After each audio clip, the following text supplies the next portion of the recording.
thank you to everyone who's joining us today from across the country and the world. I'm Alexander McCoben, the CEO here at Conscious Capitalism, Inc., and just want to say how much I and everyone else at Conscious Capitalism appreciates you taking the time to learn and grow in community with us today. As many of you know, Conscious Capitalism is a philosophy that emphasizes the human nature of capitalism and business. It's a movement of business leaders around the world working to change and improve the practice and perception of capitalism to elevate humanity. And Conscious Capitalism, Inc. is a nonprofit organization dedicated to catalyzing that movement. Every week, we're offering virtual gatherings as a way for the community to see how this philosophy takes shape in the leadership journeys and the business practices of those in our network. Now, today's gathering is scheduled until 2:45 p.m. Eastern, 11:45 a.m. Pacific, and James and Bridget are going to be in conversation for the next 30 minutes, then transition to audience questions for the last 15 minutes. So if you have any questions at any point, feel free to type them into the Q&A box at the bottom of your screen so that we can get to as many as possible at the end. And if you have any technical questions or issues, please email us at info@consciouscapitalism.org. Now, it's my pleasure to introduce today's speakers. James Reed, the CEO of Firepen Group and former CEO of Ashley Stewart, and Bridget Ackink, CEO of Building Impact.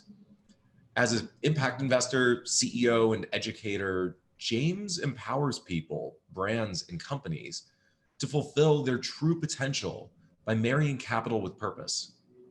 He creates value through values, transformation through self-reflection, and reinvention through kindness and math.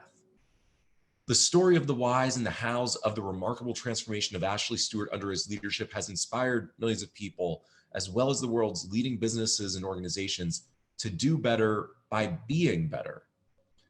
And Bridget has spent her career catalyzing growth and innovation enabled by technology by leading dynamic teams across multiple sectors, including finance, retail, automotive, high technology, and education.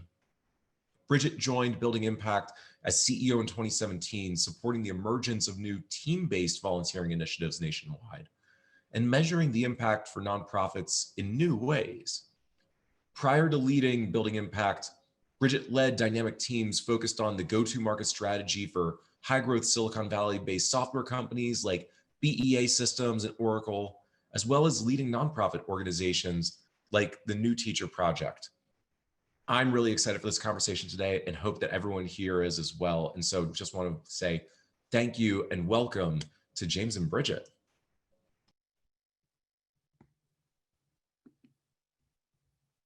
And we're on. Here we are. Bridge. Hi.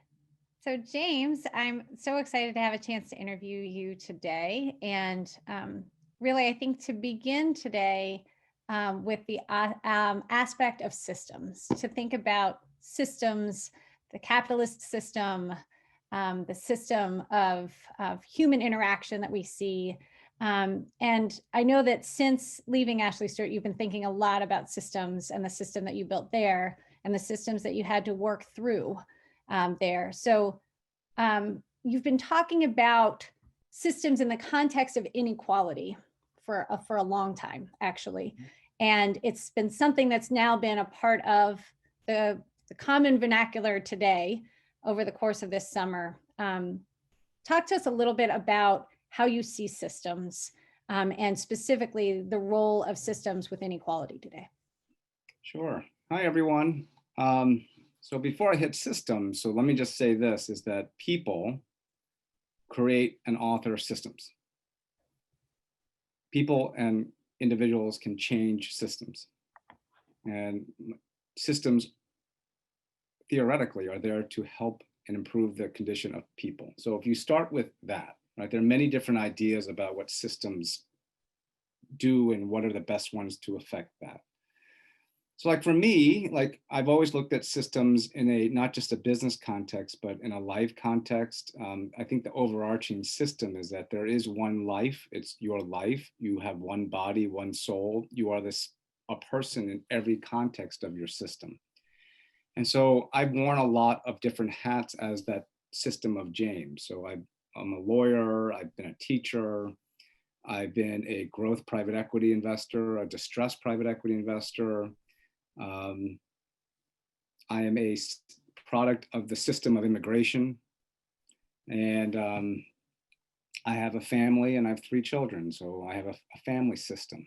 And I answer your question through all of these lenses at the same time, because we're talking about capitalism right now. And that's one way to organize people. It's a system of commerce, right? Just like representative democracy is a system of government. So where we are today, and as a historian, right, it's no different than a system of government or a system of companies. Systems sometimes need to be tweaked. There's no perfect system, and individuals have to tweak the systems. We are learning the hard way right now that after many decades of, it's seemingly steady and not disruptive growth, seemingly, that the events of the last year have put in really stark color about how many shortcomings the system that we're working with have had. It's stark, right? When you have COVID and you have George Floyd, people can really see things now and saying, you can't not see it. It's all, you're living it. And so that's where I am right now. I've been just studying and thinking about where are we relative to the antebellum period in Civil War? Where are we in the 1880s to 1910s during the Progressive era? Where are we relative to the 1960s, the Civil Rights Movement? And those are the things that I've been grappling with as an investor and as a citizen of this country. It's like, what's my part in affecting change in optimizing our current systems? So a lot of discussion that has been taking place over the course of this summer and into the fall has been the fact that there were holes in the system that had been identified, but that the fixes were oftentimes Band-Aids, that the fixes that had existed were maybe one initiative or one piece out of the puzzle, but not truly that kind of transformation that would need to take place in order to truly address sort of root cause in those systems. And you face that at Ashley Stewart, right? That, I think in looking at and at the time as an investor, when you were first introduced to Ashley Stewart, you looked at it as an organization that was functioning in a system where there had been attempts at a lot of fixes along the way. So talk to me for a moment a little bit about Ashley Stewart's systems and really what you saw when you first approached it on the investor level. Yeah, so this was 7 years ago for everyone who's listening in. So 2013, up until that time, I guess I was 42, I had never operated a business full time. Like I've done it as an investor, sort of as chairman, but so I looked at a business called Ashley Stewart, which is deeply enmeshed in the Black community, women, and size 12 and up. So there's a fair bit of othering that is associated with this demographic, sadly, women, size 12 and up, and Black. And having gone through the legal systems and like the capitalist systems, like I was part of the decision-making systems, if you will. And it was very clear to me, not having grown up with a lot of money and my parents not understanding the system of America very well, and I learned it, that this demographic within this company had certain unfair hand dealt to it, that for 22 years, their business had failed. And it wasn't really connecting to the system in a way that would allow this business and thus these women to thrive. So in 2013, there was no Wi-Fi, there were no computers in the stores, it didn't make money. Like on every metric of systems, it had failed. But so 2 things, one, as a human being and as it just bothered me. I was at the point in my life where I said, that can't be, like the people are not the problem. Systems are the problem. So clearly, I looked at it as kind of a metaphor for me. I was like, there has to be something here. I mean, for 22 years for this business to even just be alive, that there was something, and that maybe that this could be a way to improve the system in which these women interacted, and maybe there were ways to tweak capitalist system, legal system, a system of thinking that would enable this group of women and thus the company to thrive. And that's what I walked into in August 2013. It was supposed to be 6 months, but I realized that it would take a lot longer for me to help create and author and then teach and learn a new system together, right? So it took 7 years. 6 months became 7 years. So you talked about in that piece, this notion of learning together. And I like that because that's exactly how Alexander teed up our conversation today, this notion of being here to learn together. Talk about for a moment that day that you decided to commit to trying to rewrite the system together. Obviously, you're entering as an individual at that time and as a leader, having seen something special. Like there was a lens to it that perhaps others weren't valuing, something that was an intangible that was of value. Talk to us about what you saw there, and then we'll talk a little bit about how you started to build a sense of teamwork in that context. Yeah, my whole career has been premised on finding value where no one else finds it. So as an investor, right, intangible assets, like I tend to not look at things that everyone sees, and we have a surfeit of data right now. So I look at things that no one can see. And so for people, as a high school teacher and as a professor now, like that is the spirit in which you do things, right? You're trying to get each person to be their best selves. That's all you can ask. You can't change them, but you can ask them to be their best selves. And so that's what I saw. Like if a lot of the women that I met right away from Ashley Stewart, I saw a spirit and a resilience and a work ethic, a civic responsibility, a heart, an entrepreneurialism that I saw in my parents, particularly my mother, and that I see in a lot of great entrepreneurs in tech or any startups, that these are people who are trying to craft systems of their lives. And that's what I saw. And, you know, I saw a level of generosity too amongst a group of employees that had been battling against a lot of odds for 22 years. I admired their generosity with each other and with their customers. And I just said, can you please help me figure out why the system that's been put in place to try to harness this, why has it failed? Why? And they told me, and I listened and I listened and listened. And then you listen and then you go back at night and then you start doing funny things. You start trying to do oxymoronic things like creating bond math to match empathy, right? You try to create legal systems to harness and promote joy. You start revisiting all of your employee policies and your go-to-market strategy to encapsulate generosity. And you have to use all these different media forms to do this. And you start quantifying the unquantifiable and then unquantifying the quantified. And that's what we did together. And I guess it worked. So let's talk for a moment about this sort of notion of the financial capital that needed to be invested in it and in this business, and the social capital, right? The Ashley Stewart had received financial capital before, although not as readily accessible, perhaps, as other businesses had. But there was also this recognition of the build of social capital, leveraging what you talked about just there, leveraging the human capital of this organization, both in the employee base, but also in the customer base, and how tightly tied that connection was. So you had described it to me earlier as this notion of fast and slow with these two systems. Talk to me a little bit about what you mean by the fast and the slow of these two, the financial and the social systems.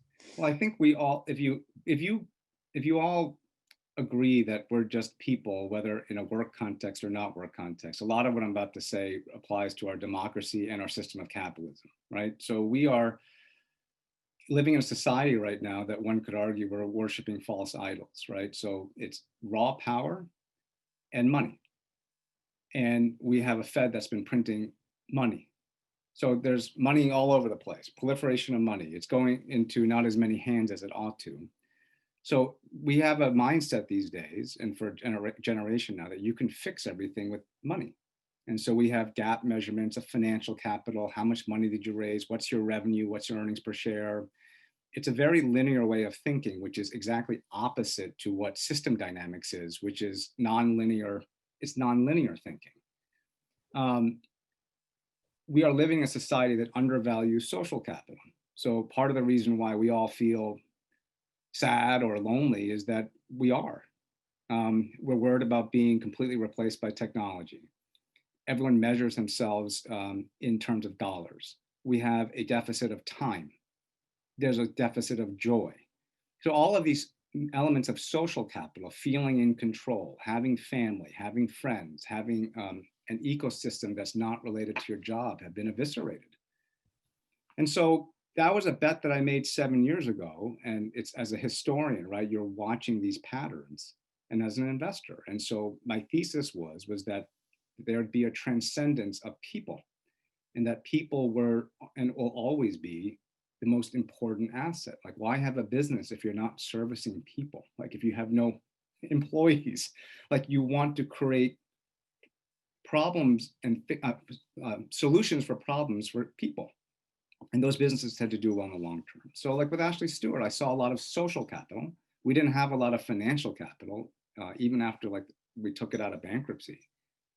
We leveraged the goodwill and the hidden talents and the hidden community and the strength of advocacy of employees and customers. And to do that, we overhauled the entire concept of what an organization is, and like the whole tier organizational decision making, all these matrices that a lot of the major strat consulting firms teach. In a direct to consumer market, in an environment where government is actually veering much more closer to populism than is representative democracy, you need capital organizations that are that agile, that flat. And that's why there's a great deal of emphasis on and pressure on CEOs right now to have direct contact with their customers. And customers are asking, what does the CEO stand for? And that's the environment in which we live. And that's the bet that we made 7 years ago. So you worked hard to add velocity. Yes. On the financial side of things, right? To provide greater access to capital in shorter bursts. You found that there had been these delays set up in the system. These were sort of second tiered in businesses that received a set of financial terms that you knew that you could renegotiate for in speeding the velocity. And you also took a lot of time to try to think about, in the absence of having excess financial capital, how to make the social capital work better for the team that was here. Yeah. And that process, I think, required slowing things down. So talk about, a little bit about that fast and slow dichotomy. So I think there's a tendency in like annals of leadership that the white knight comes in and says, I'm going to do all these things and I have ideas and you're going to do them and we're going to do it fast and I'm going to fire a bunch of people and I'm going to bring in new people and new consultants and we're going to create a new thing. Those generally don't work. And it's also, I think, incredibly insulting to a lot of the core of the culture that exists in a company and in people. It just needs to be brought out. So my advice to everyone here is, as much as tumultuous as it is right now, to really spend a lot of time slowing down social capital, spending more time with people, investing more time, not money, but time in relationships, picking up the phone, writing long form notes, investing in the happiness of your workforce, giving them more freedom. If you're short of money, maybe it's not just money. Maybe it's really looking at your leave policies, like developing trust so that people have flexibility in their work schedule. These are all things about slowing down time. And then as a finance person, you want to heighten the velocity of your financial capital. That's always how you make money, right? Is that you have negative working capital or you accelerate the turns of your financial capital. But what people tend to do in transformative times, they say, in order to accelerate my financial capital velocity, I better really accelerate social capital, make everyone work really much harder and press 50 buttons at the same time. With Ashley Stewart, we did a huge transformation, but it felt like Keanu Reeves in The Matrix. Everything was very slow motion. And it was really pressing the right button in a system that then flywheels 30 other buttons. And those 30 buttons will move if you've invested in your people, if they know why and they understand why the other 30 buttons are moving, then you got something. Because then they start moving 30 buttons that you haven't even thought of. So I want to go back to something you said earlier, relative to how you built a sense of trust for being able to do that work together. So you had said, I saw in Ashley Stewart and our organization something that others didn't see. But the thing that many people did see was race. Mm-hmm. At the time that you entered, as you described it, it was a consumer base and an employee base, predominantly Black women. You entered into that realm, coming in with this financial investor hat, but not having been a CEO, not having done retail, not having done these things before. So how did you begin the dialogue, acknowledging these sort of stark differences that everybody did see? Yeah, I think it's a couple things. I mean, one is that for those who know me, I never shy away from just talking about the obvious. Like I said, I get it. And I laughed. I said, but I'm here because, maybe over time you'll understand that maybe there are more similarities that we all have than you think, but that it come over time.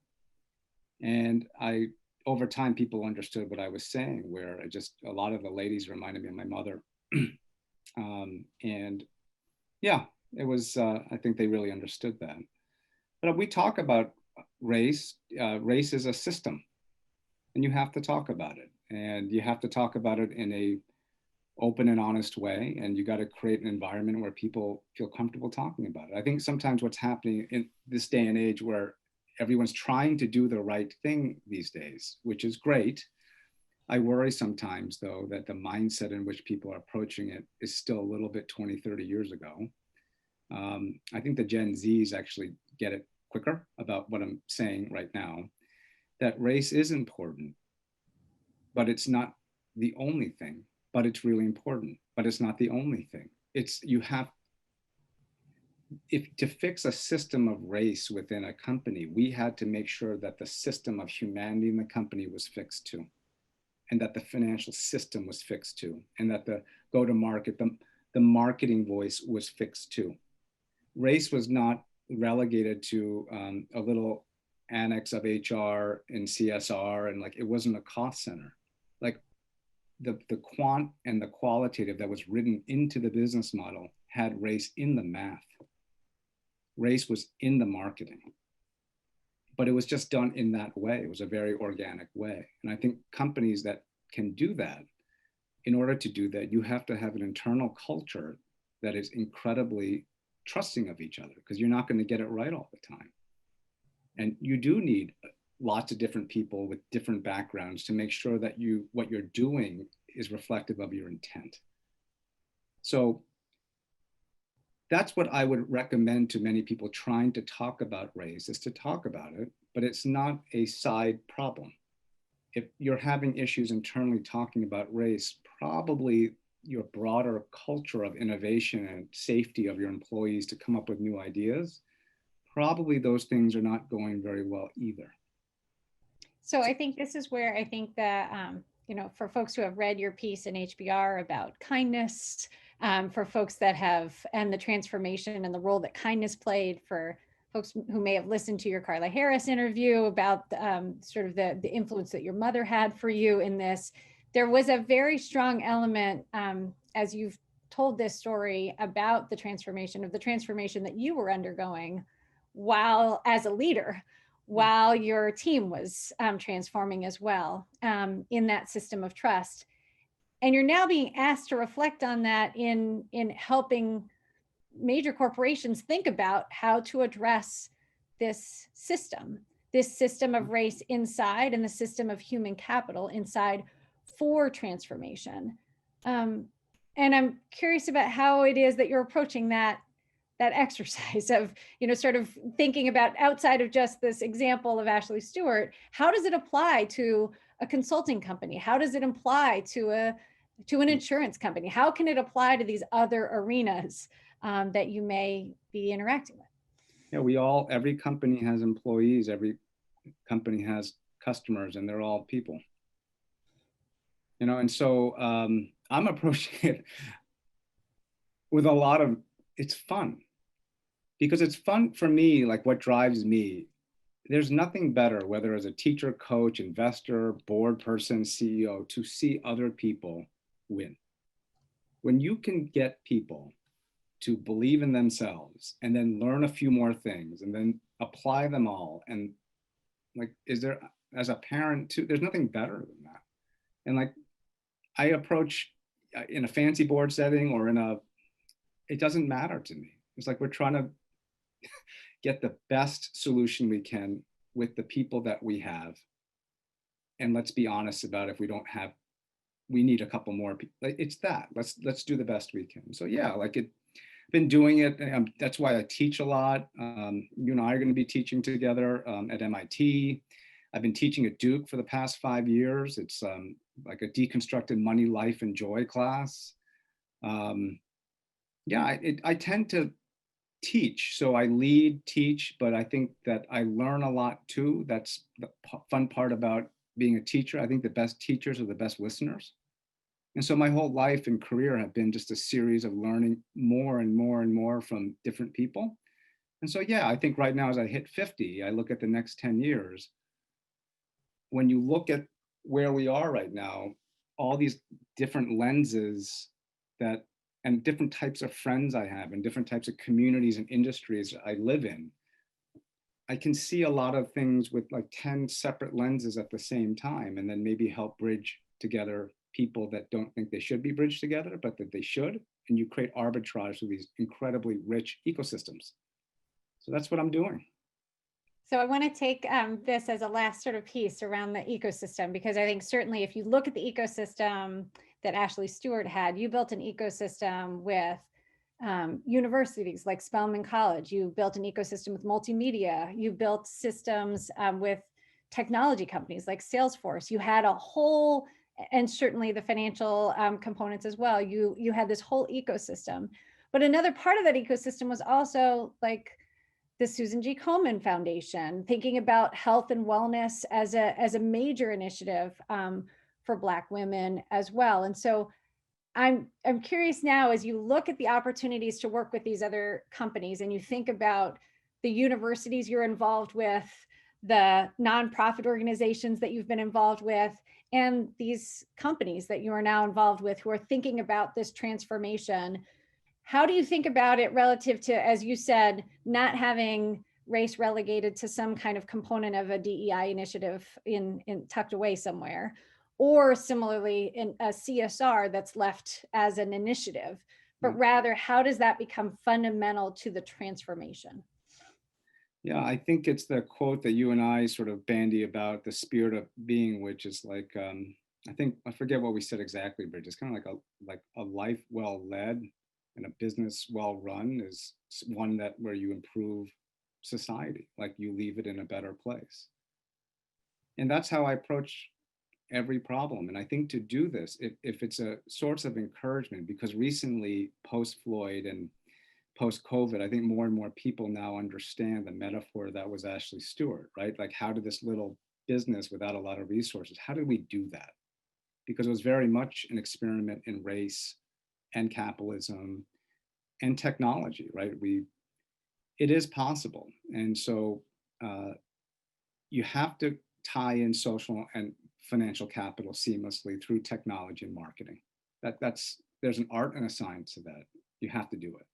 You have to rethink about orgs.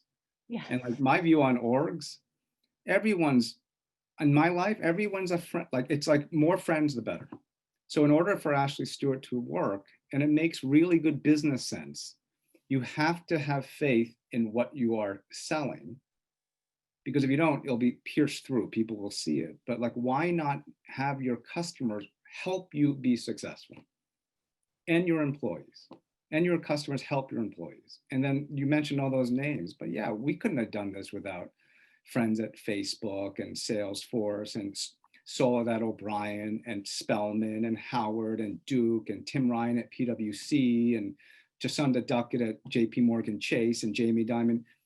They all helped. And they saw what we were trying to do. And I know for me, like one of the things I've gotten better at, and I do it too well now, I just ask for help. I'm like, can you please help? Like, it would be great if we could analyze this problem together. And then you start building ecosystems. And that's the only way to do it, because we're all part of this ecosystem. That's what we're learning right now, in a very hard way. It's incredibly lonely. So on that loneliness piece, the solution to loneliness that you've talked about is generosity. And I want to leave, before we just dive into the Q&A, with this last question, which is you talked about the metaphor that is Ashley Stewart, but you have a new metaphor that you've, of a story that you've gone back to from your childhood, about that you've been sharing with your friends this summer, and you've been sharing with your business associates this summer. And I want to ask you about the red helicopter. Yeah. Tell us that story and that metaphor. So this is a new entity. It's the hub flywheel in this ecosystem. So Firepine, which is my investment life, that provides financial capital. And then I've realized that people, have wanted like time capital, ecosystem capital, intellectual capital. And so there's this entity now called Red Helicopter, which is about to take off. So the story encapsulates everything that we've talked about sort of like the wisdom of a child, the truth that is so evident when you're young, but it becomes so hard to discern truth as you get to be older for some reason. And it's a story about feedback loops, actually. It's about system dynamics. So when I was, the story of the Red Helicopter goes like this. When I was 5, so this was 1976, I was in a public elementary school in Long Island. My parents had been in this country for maybe 8 to 9 years. And money was never flowing at the Reed household. Like, it was very little safety net. It was touch and go. And my parents always felt very self-conscious about not knowing the culture of the main ecosystem well enough, so that they were worried that they were dressing me wrong, or, like I had the wrong lunch or something like that. So around this time, when I was 5, I came back home in preparation for Christmas break, your 10-day public school break. And I was spinning around a toy red helicopter around the house. And my parents knew every toy that I had, and there weren't many. So they said, "Where did you get the toy?" And long story short, I had a hard time explaining to them, because I'm 5 and I was nervous that maybe I'd done something wrong, because I think they thought I had done something wrong, that I'd taken it, or they had done something wrong, that they hadn't given the other kids toys and I got a toy. They ended up calling the school, and they asked why their son was the only one who got a red helicopter. And the reason was that apparently that whole fall, I had been sharing my lunch with my best friend, because he never brought lunch into school. And it turns out that his mother had died that summer. And when I got the toy helicopter, my friend's father and 3 older siblings came into school, and they just patted me on the head and they gave me the red helicopter. They didn't say anything. They just gave it to me and said, "You're a good friend to our son." And so my parents called me into the room and said, "We called school." And I thought I was in trouble again. And they got very emotional. They just said, "You did the right thing." They said, "Why did you give your friend half your food?" And I said, "Because he was hungry." And I went off spinning my red helicopter. And I've never forgotten that story for me. And it's something that I always kept telling myself during my days in private equity, like in private jets and tall buildings and all these things. I'm like, it's so obvious what the right thing is. It just is. And so with Ashley Stewart, for me, I saw a lot of red helicopters in the stores. I saw that type of generosity by the ladies a lot. And that's what inspired me to sort of take a 7-year, like, I don't know what it was. I disappeared, right, for 7 years, but I didn't really disappear. And that's what this is. And like, as I gotten older, I've realized that the biggest positive feedback loop was not my action and it wasn't my parents, it was my friend's father. So I'm 50 years old now, and I still remember that this man took the time to go to like the local drugstore and get a 5-year-old kid a little toy red helicopter to teach him a lesson, to say that that was, you did good. And that's what we're calling this new entity. It's called Red Helicopter. It's just, the truth is very obvious, and it takes a lot of friends and a lot of like-minded people and ecosystems to improve human condition. And I'm telling you, as a capitalist, you can also be very successful on conventional basis too. But I think what you're going to find is that the returns that you're going to get from your social capital will far exceed any financial returns that you get. And in the end of the day, as you get older, and I've lost both my parents now, you don't remember financial capital. No one remembers financial capital. You only remember social capital. But it's okay to be paid some financial capital too. That's the Red Helicopter story. Awesome. Thank you, James. So I think at this point, we are going to have a Q&A. Is that right, Alexander?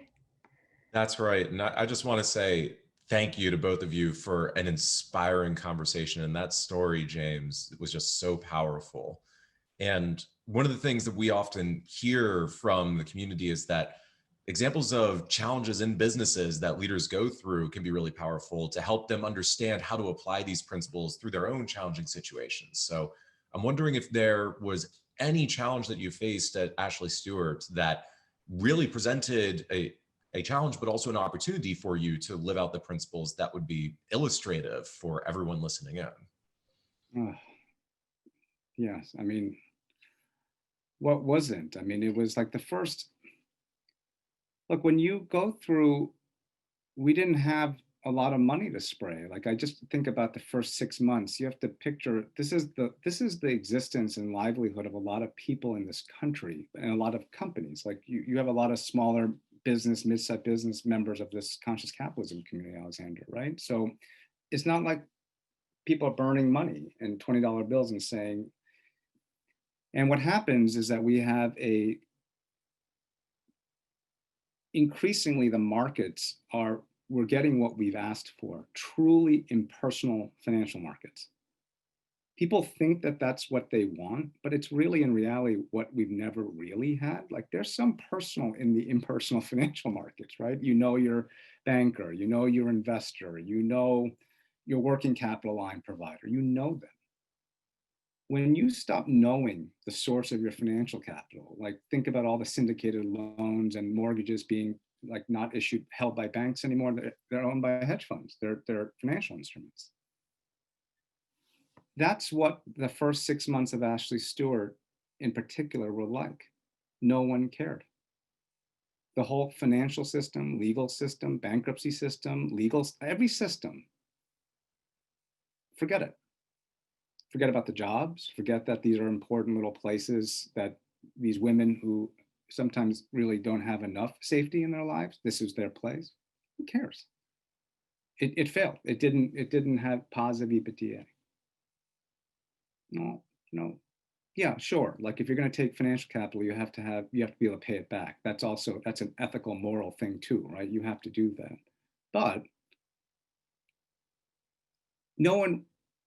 there weren't a lot of tailwinds at our back the first 6 months. Like, it took a lot of me getting punched in the face a lot by people that I'm friends with in those systems, financial systems, legal systems. They know me as private equity investor, James, right? And me sort of just kind of standing there and saying, guys, I need you to work with me here for like another month or two. Like, there's something here. And like, come on, like have some heart. Like, please. And there weren't a lot of friends around those 6 months. It was very lonely. But I'll never forget the people that did stand up with me were the people that I knew least well were the women in the stores. And these were Black women across the country and me. And yeah, I will never repay that debt, because it's nice to have those type of friends that stand up for you I was completely alone. Like all of my credentialings and didn't mean anything, right? I'm sitting there in the middle of Secaucus. I'm like the CEO of a about to be liquidated retail company that no one knows about and it's kind of a social pariah. And I was alone. But I had me and I had some good personal friends that were rooting me on, my family, and then predominantly Black women across the country who said, you know what? Look, we want to help too. And that's what you see in a lot of when I talk about purpose and the productivity of our, I hate calling them labor force, of our ecosystem. Like people cared and they realized that they were getting compensated. It wasn't just a transactional relationship. There's a lot of other things going on. And I think that we should all be so lucky to have those type of communities and lives in our life. And I think a lot of the companies that are listening right now, it is an incredibly valuable asset that no one can see. No accountant can do an audit on that. Because we all know how audits go, right? That last intangible asset thing that gets outsourced and people just plug it to balance the two sides of the balance sheet. It's like classic investment banking. But those are the things that are the most valuable. And that's why, like, for me, like, I speak for Bridget too, like this is part of this ecosystem that's very exciting to be part of, that it's a lot of leaders on this phone call that can affect change. And if you do it in each little circle that each leader does it, you start connecting all of these bubbles and it really can create a powerful movement.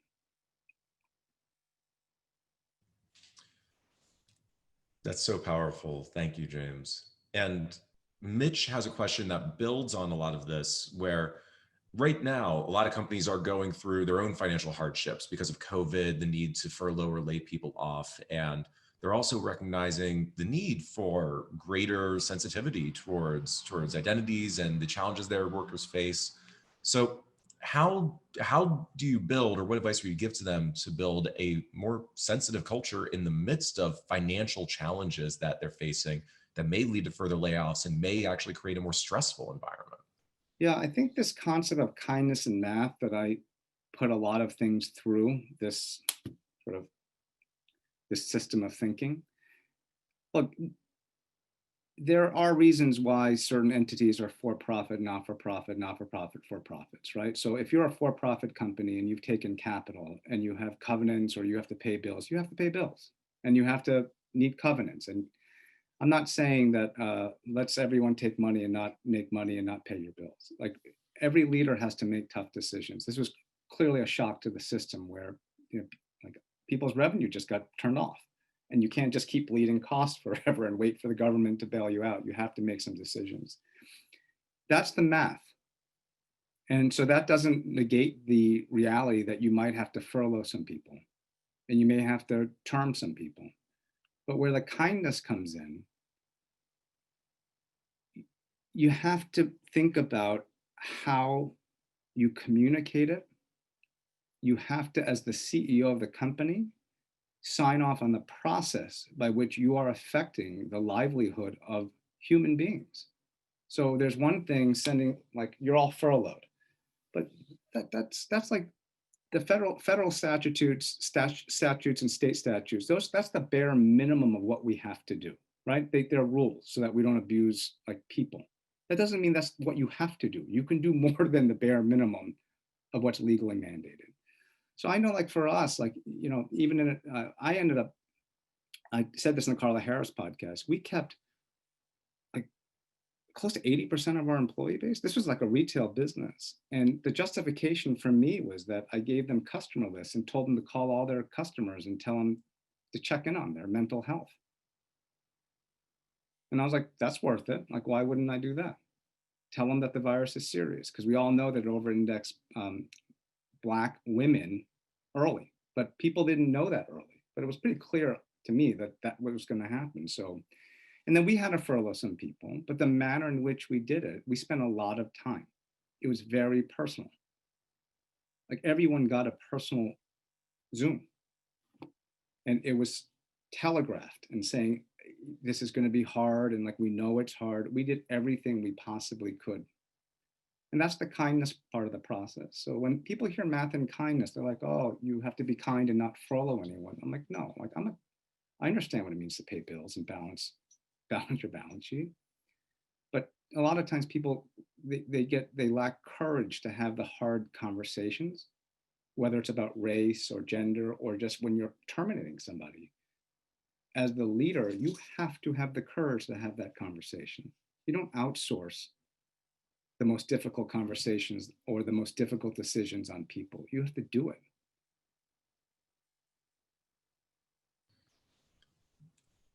Thank you. I know that we're already over time and we've got a few more questions, but so maybe we can take one more before we go if you're up for it. I'll All take right. both. Let's do it. Whichever. All right, let's do it. Well, one question that builds on what you were saying before on financing is from Mark, who wonders how conscious capitalist principles and what you've been doing impacts business leaders that are evaluated based on just the next cycle of financial returns, that quarterly treadmill versus the foundation of the company 20 years from now and really thinking long term. Yeah, you're seeing that play out, right? With the World Economic Forum and the Business Roundtable, really trying to think about, and the quarterly earnings. And it's one of the reasons why, by the way, I've been in private equity for my entire career. Okay, that's one thing. Second thing is that it's one of the reasons why I founded my own firm 11 years ago. I chose who my investors are. Like, and that's something that's very important. The nature of the money that you take, it will dictate the strategy and feel and the decisions and the goals of your boardroom. It just does. And that's one of the lessons that I learned. That's why I started my own platform. I wanted to pick my investors and they picked me too, right? And so it is hard, but I think what you're going to find is that there's a swing back now, that people are trying to measure ESG. That's what people are trying to do, right? And what I hear over and over again, the vast majority of the employees in this country and a lot of companies, they see the contradiction, if not hypocrisy, a bit of what they're trying to live in their personal life and then what the corporation is doing. They see it. You know, I forget when the Supreme Court made corporations, it was like in the 1880s, like as individuals under due process in the 14th Amendment. Corporations actually have more rights than a lot of individuals in jurisprudence in this country. And there is a hypocrisy to it. And I always go back to my leader friends and board friends and my shareholder friends. I'm like, listen, a shareholder is a human being. Like ultimately, maybe in a mutual fund or in a pool of capital, but there's a person who is the shareholder. And so that's what we're seeing. I think you're going to see some real changes. I know KKR just started really pushing ESOPs. The system of capitalism doesn't work if the employee base proportionally have enough shareholder ownership. Right? If the shareholders are not employees, it leads to much more chance of diversion of what success is. So there's no right answer to it, but that's why part of Red Helicopter is that these next 10 years, I believe, and like Conscious Capitalism is going to have a big voice in this, what are the right measurements of success? As a society, as a business, as a CEO, what is the right measurements of successful leadership as a person, as a human being? We're grappling them right now. And it's like, for me, the next 10 years are going to be, I'm really looking forward to it, to having really great debates and trying to make sure that we preserve a better system of capitalism and a better form of democracy, because both are under heavy artillery right now.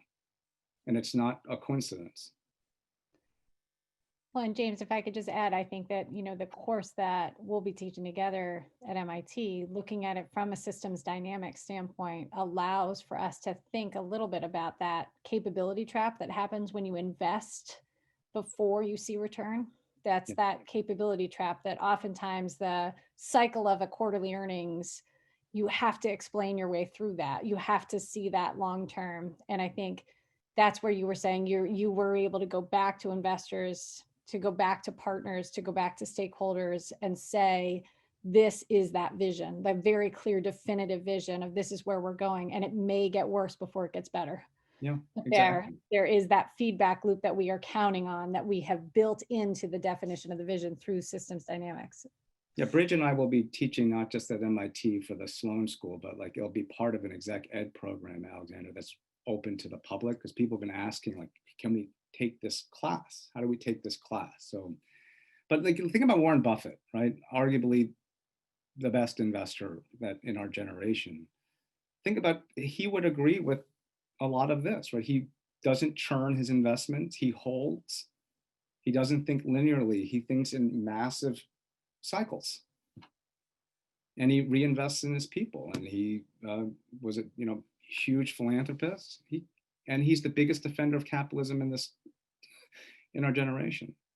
These principles, these compounding interests of compounding money, but also compounding human relationships and compounding joy and compounding trust. Like, this is what I teach at Duke. Why wouldn't trust, joy, culture, innovation be also subject to the same laws of compounding that financial capital are?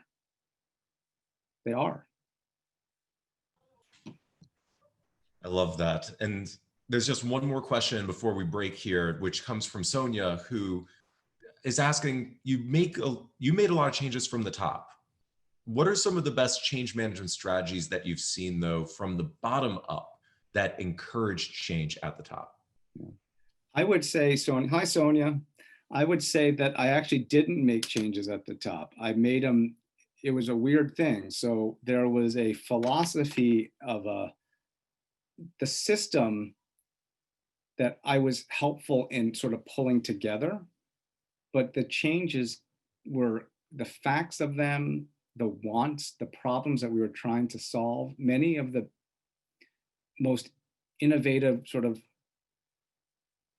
just points of view was from the quote bottom.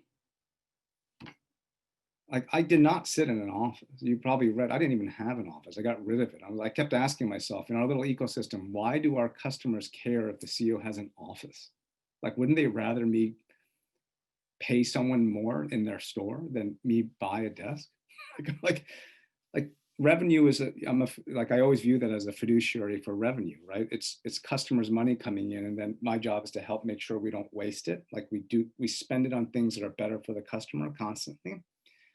So it was a bottoms up change. And that's why early on, I started getting word probably about a year into it. Some of the store colleagues said to me, the customers, what they say, they can feel a movement. The customers said it. And I said, why do you think that is? And they said, it just feels different, James. And I said, why? And they would say, well, we're happy. Like, we feel like we have ownership, like we feel like we have respect and that trust, and that we're excited to be part of this. And so, Sonia, I would say the true magic of Ashley Stewart was that it really did come from everybody. It was an ecosystem change. And to do that, I think a good leader, you have to realize that you have to be chief listener. You have to finish second. There's a reason why we have terms like fiduciary. And to me, I view it like I was like the chief best friend. That was my job, like chief advocate. And that in the end of the day, 7 years ago, when I left in July, I had told them, I told you I was leaving 7 years ago, because you're going to finish the story and you're going to kick ass. Not me. Right? So like, I'm chapter 4 in a book that's hopefully like 12 chapters. But I think that if you approach most businesses and people like that, like, you're just a chapter, like let everyone write their own book. And hopefully you can be a positive influence on the outcome of the book, so it doesn't become a tragedy. You want it to become like a good story, right? So yeah, that's my answer. And like that, the art of that, there's a science too, right? That's why Bridget and I like a lot of the Orrick stuff. There's philosophy, there's increasingly neuroscience. And a lot of this is playing out where we spend a lot of time. It's the confluence of money, orgs, marketing. It's the humanistic side to these things. And then it really does influence. We did some really cool tech and digital marketing initiatives, like with very little money. But when you get that triangle right of money, marketing, org, like people, the tech decisions are crystal clear what it should be, right? They're not innovative to be innovative. They are just, they explode what you built. And what an amazing way to end this conversation. James, really thank you. Bridget, thank you so much. This was just so informative and inspiring. We so appreciate you taking the time to share this with the community. Thanks for having us. Yeah.